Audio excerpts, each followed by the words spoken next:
Salam sahabat KBS di mana saja berada. Kita jumpa lagi dalam program Good News from KBS, sebuah acara saat teduh bersama edisi khusus bagi saudaraku yang sakit. Melalui acara ini, kami rindu membagikan kabar baik bagi setiap saudara yang saat ini sedang menderita karena sakit penyakit melalui perenungan singkat firman Tuhan dan juga pujian rohani agar iman saudara dikuatkan dan saudara beroleh semangat dan kekuatan untuk menanggung penderitaan saudara.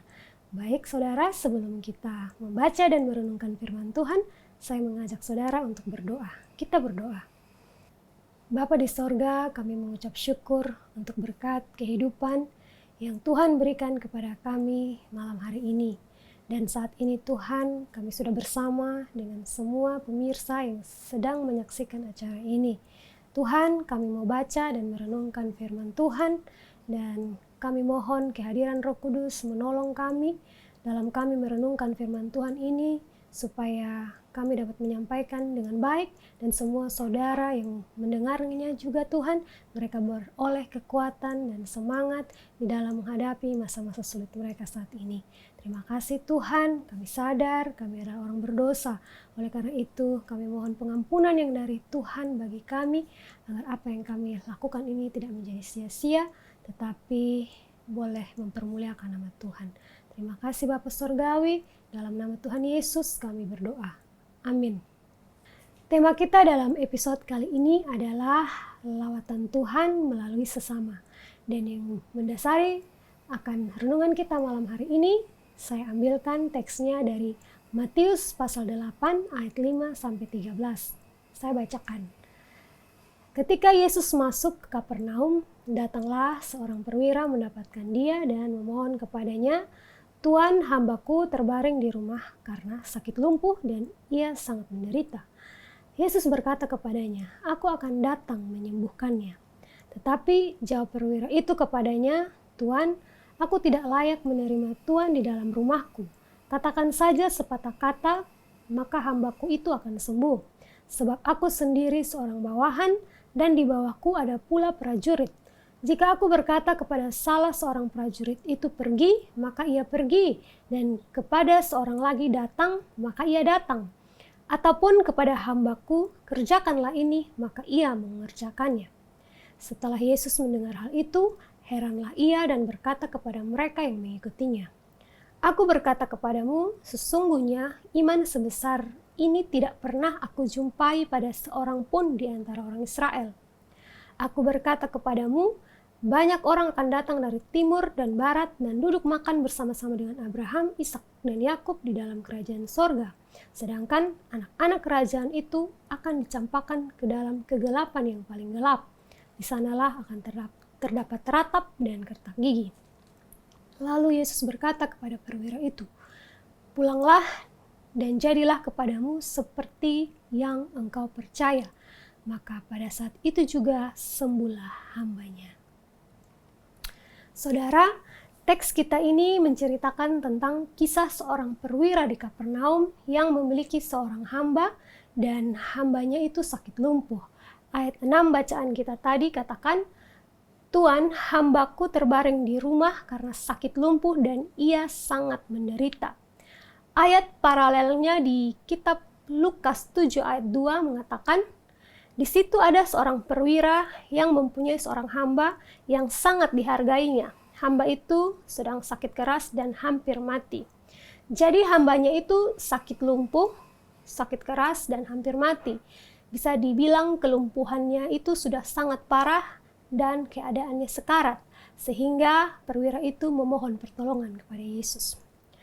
Terkait kisah ini, ada sedikit perbedaan keterangan yang ditulis dalam Injil Matius dan Lukas. Dalam Matius 8 ayat 5 tadi, ketika Yesus masuk ke Kapernaum, datanglah seorang perwira mendapatkan dia dan memohon kepadanya. Jadi sepertinya perwira itu yang langsung menjumpai Yesus dan memohon pertolongan bagi hambanya. Sedangkan di Lukas pasal 7 ayat 1, 3, dan 6 dan 7, dikatakan bahwa setelah Yesus selesai berbicara di depan banyak orang, masuklah ia ke Kapernaum. Ketika perwira itu mendengar tentang Yesus, ia menyuruh beberapa orang tua-tua Yahudi kepadanya untuk meminta supaya ia datang dan menyembuhkan hambanya. Kita loncat ke ayat 6 dan 7.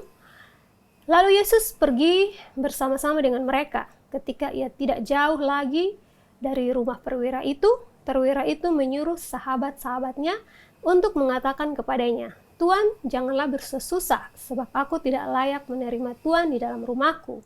Sebab itu aku juga menganggap diriku tidak layak untuk datang kepadamu. Tetapi katakan saja sepatah kata, maka hambaku itu akan sembuh." Jadi dalam tulisan Lukas ini, bukan perwira itu yang langsung datang menjumpai Yesus, tapi dia mengirim utusan. Utusan yang pertama adalah beberapa tua-tua Yahudi, dan yang kemudian disusul oleh sahabat-sahabat dari perwira itu. Terlepas dari apapun alasan latar belakang atau sudut pandang dari masing-masing penginjil dalam penulisan kisah ini, sehingga ada sedikit perbedaan-perbedaan di dalamnya, namun yang lebih perlu disoroti saat ini adalah bagaimana respon Yesus terhadap permintaan atau permohonan dari perwira itu. Dalam ayat 5 sampai ayat 7 mengatakan, ketika Yesus masuk ke Kapernaum, datanglah seorang perwira mendapatkan dia dan memohon kepadanya, "Tuan, hambaku terbaring di rumah karena sakit lumpuh dan ia sangat menderita." Yesus berkata kepadanya, "Aku akan datang menyembuhkannya." Sedangkan di Lukas 7 ayat 3 mengatakan, ketika perwira itu mendengar tentang Yesus, ia menyuruh beberapa orang tua-tua Yahudi kepadanya untuk meminta supaya ia datang dan menyembuhkan hambanya. Lalu Yesus pergi bersama-sama dengan mereka. Jadi, terhadap permohonan itu, Yesus meladeni permintaan atau menjawab permohonan itu dengan berkata, "Aku akan datang menyembuhkannya," dan Yesus pergi untuk menyembuhkan orang itu. Dan singkat cerita, hamba itu disembuhkan oleh Yesus karena iman dan sikap rendah hati dari si perwira. Nah, saudara, jika kita renungkan lebih jauh, sebenarnya apa kelebihan dari hamba itu dari hamba-hamba yang lain? Sehingga ketika dia sakit, perwira ini yang menjadi tuan atau majikannya rela memberi waktu di tengah-tengah kesibukan pekerjaannya untuk memperhatikan bahkan mengupayakan kesembuhan dari si hamba yang sakit ini. Lukas menjelaskan bahwa perwira itu sangat menghargai hamba itu. Dikatakan dalam Lukas 7 ayat 2 bahwa di situ ada seorang perwira yang mempunyai seorang hamba yang sangat dihargainya dan seterusnya. Dan dalam versi bahasa Indonesia sehari-hari dikatakan bahwa di situ ada perwira Roma yang mempunyai hamba yang sangat dikasihinya. Jadi karena kasihnya kepada hamba itu, perwira itu berupaya untuk menjumpai Yesus dan meminta pertolongannya. Sebenarnya apa yang mendorong perwira itu meminta pertolongan pada Yesus? Pada ayat yang ketiga dari Lukas pasal 7 mengatakan, perwira itu mendengar tentang Yesus. Jadi selain karena ia begitu mengasihi hambanya, yang mendorong perwira itu meminta Yesus untuk menolong hambanya itu juga karena dia telah mendengar kabar-kabar tentang Yesus, baik pengajarannya maupun mujizat yang Yesus telah lakukan di tengah-tengah orang Yahudi. Dan itu cukup membuat dia yakin bahwa Yesus sanggup untuk menyembuhkan hambanya yang sedang sekarat itu. Lagi-lagi berita tentang Yesus menumbuhkan iman di hati banyak orang yang mengikuti dan mendengar tentang dia, tidak terkecuali perwira ini. Saudara, dari kisah ini sebenarnya banyak aspek yang bisa dibahas, namun saat ini saya mengajak saudara untuk melihat dari satu sisi, yaitu dari sisi hamba yang sakit ini. Di sini sebagai pihak yang sakit atau pihak yang ditolong, hamba ini mendapat perhatian khusus dari tuannya. Dalam kesehariannya di rumah tuannya, tentu hamba ini setiap hari bekerja dan melayani perwira ini. Mereka ada bersama-sama dan saling mengisi dalam relasi antara tuan dan hamba. Dalam kisah ini kita dapat belajar bahwa ada orang-orang di sekitar kita yang Tuhan tempatkan dalam hidup kita untuk membantu dan menolong kita dalam keseharian kita, bahkan ketika berada dalam kesulitan atau penderitaan termasuk sakit penyakit. Mereka itu bisa saja keluarga, suami, istri, anak-anak, orang tua, saudara sekandung, atau bahkan juga asisten rumah tangga, teman, sahabat, tetangga, rekan kerja, rekan pelayanan, dan yang lainnya. Intinya, kehadiran mereka bisa seperti perwira Kapernaum itu terhadap hambanya yang sakit itu. Karena itu saudara, percayalah bahwa Tuhan dapat menolong kita melewati masa-masa sulit melalui mereka, orang-orang di sekitar kita. Kita pun dapat mengambil pelajaran dari kehidupan hamba itu. Tentunya ada sesuatu dalam diri atau hidup hambanya itu sehingga dia begitu dikasihi dan dihargai oleh tuannya. Mungkin saja hamba itu adalah hamba yang baik dan bertanggung jawab dalam pekerjaan, penuh pengabdian. Dia setia memenuhi, dia setia melayani tuannya, dan juga dia dapat dipercaya. Sehingga ia mendapat tempat tersendiri di hati tuannya. Ketika dia sakit, tuannya itu menunjukkan kasih kepadanya dengan berupaya agar hamba itu dapat disembuhkan. Sampai di sini saya mau mengatakan bahwa kesan baik yang kita tunjukkan terhadap orang lain akan berbalik dalam rupa kebaikan pula kepada kita. Karena itu, bagi saudaraku yang sakit, jika dalam hidup saudara sebelumnya saudara pernah meninggalkan kesan baik dalam hidup orang lain, percayalah di saat saudara sakit atau dalam kesulitan, Tuhan dapat mengirimkan orang-orang baik seperti perwira Kapernaum itu kepada saudara, yang oleh iman dan kasih yang mereka tunjukkan melalui perbuatan mereka, saudara dapat merasakan lawatan Tuhan. Atau dengan lain kata, melalui mereka, Tuhan melawat saudara. Kehadiran mereka dapat menolong meringankan beban saudara.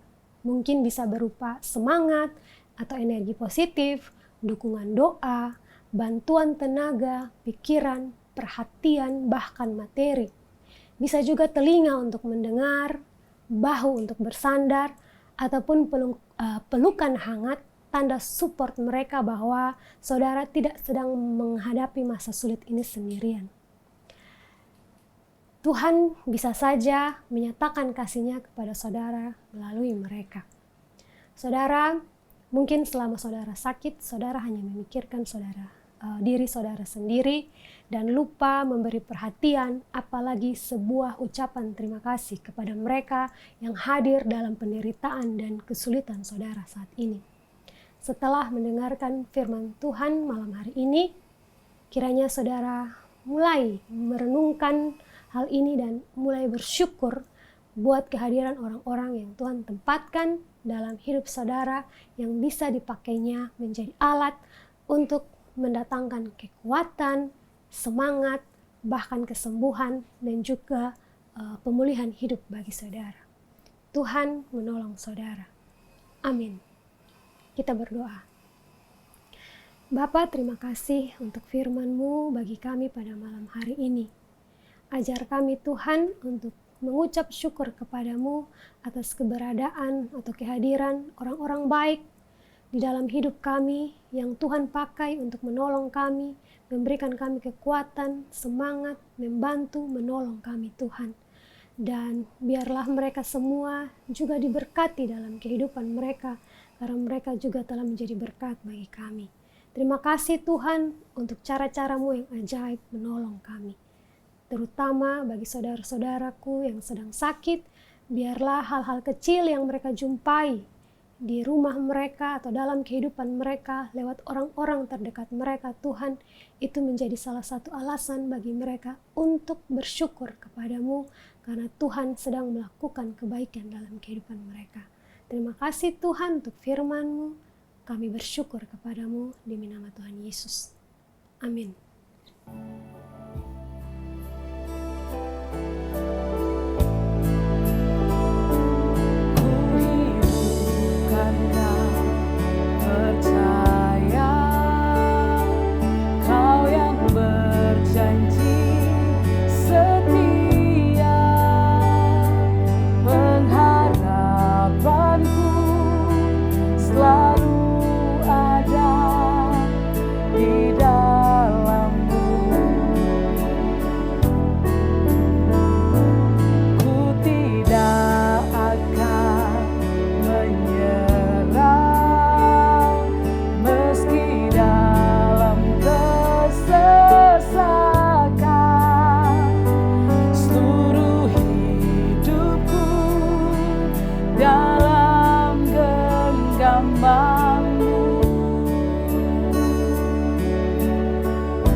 Aku punya Tuhan yang besar, yang telah berjanji dan sanggup menggenapi. Imanku bersepakat percaya kuasa-Nya. Ku terima sekarang kemenangan darimu.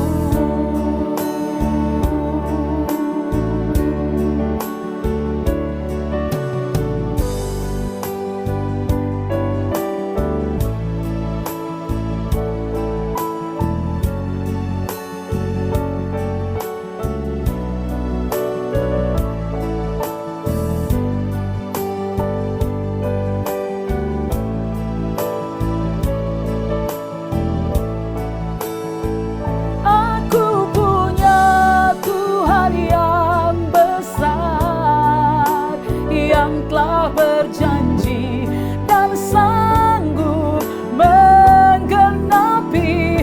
Imanku bersepakat percaya kuasa-Nya. Ku terima sekarang kemenangan darimu. Imanku bersepakat percaya kuasa-Nya. Ku terima sekarang kemenangan darimu. Ku terima sekarang kemenangan darimu. Oh, ku terima sekarang kemenangan darimu.